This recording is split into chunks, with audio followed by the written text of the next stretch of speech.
Hi everyone. I have read your discussion boards this morning and have thoroughly enjoyed your insights related to metacognition and how that has informed your education and supported your professional practice. It was very interesting to see how you were able to connect the idea of metacognition with your faith walk as well. One of your classmates did a fantastic job of relating the concept of metacognition with professional practice as well as her spiritual walk.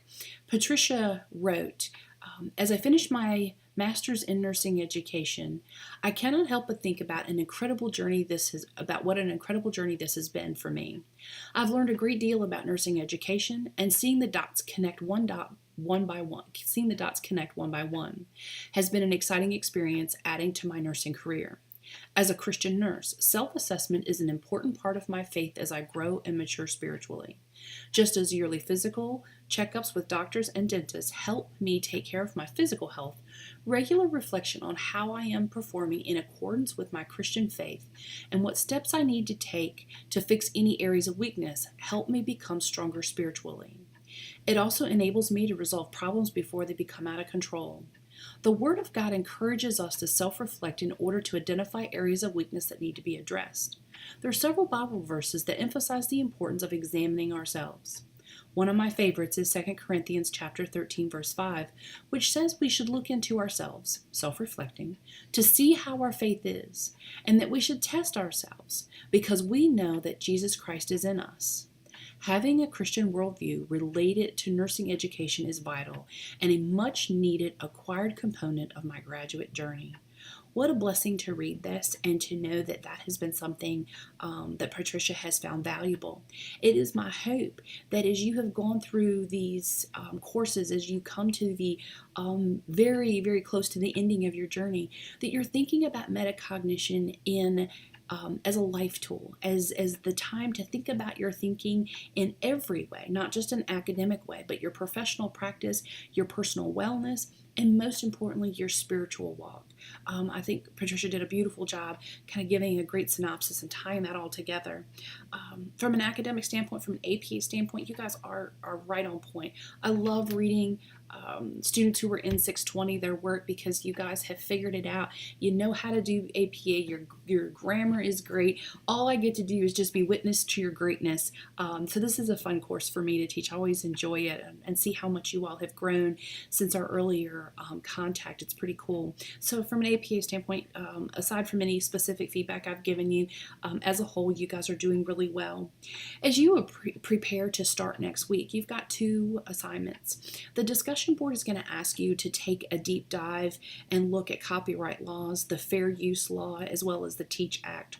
All of that is designed to heighten your awareness about how we manage intellectual property and how that impacts our freedom and our flexibility in how we use that information in our learning management systems and in our work for our students. So I do want you to understand the concepts and be able to identify your personal insights about that. I think I asked in the assignment, you're also asked to look at open access or open source documents, which is a whole new concept. So lots of things I want you to think about, especially because it's a legal issue for us to think about from an educator standpoint.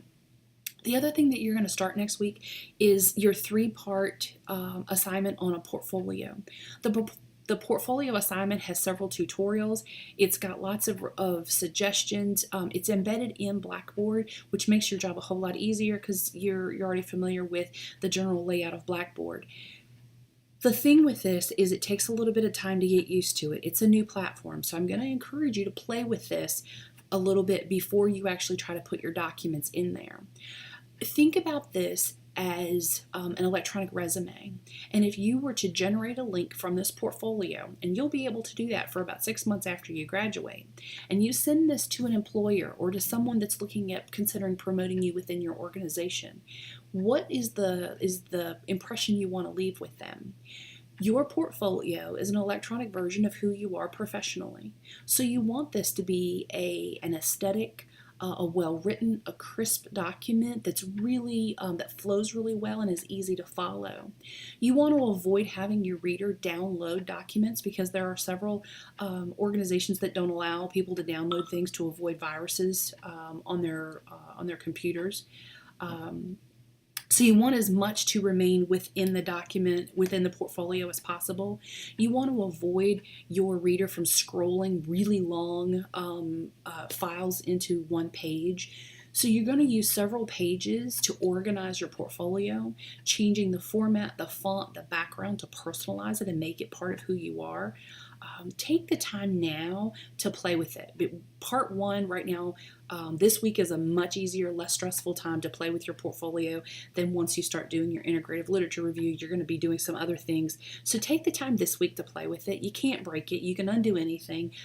Really get comfortable with the information. One thing I want to remind you, as you go through each section, all three of these submissions, you need to look back on how your content relates to the National League for Nurses scope and standards, or your competencies, I'm sorry. And that's instruction, that guideline is in the instructions. It's the demonstration, how things relate to the NLN core competencies. Just don't forget that step. Invariably, you get so excited with building the portfolio, you forget to relate it to the competencies, and your portfolio is your way of saying, I've met the competencies. So it's kind of the goal.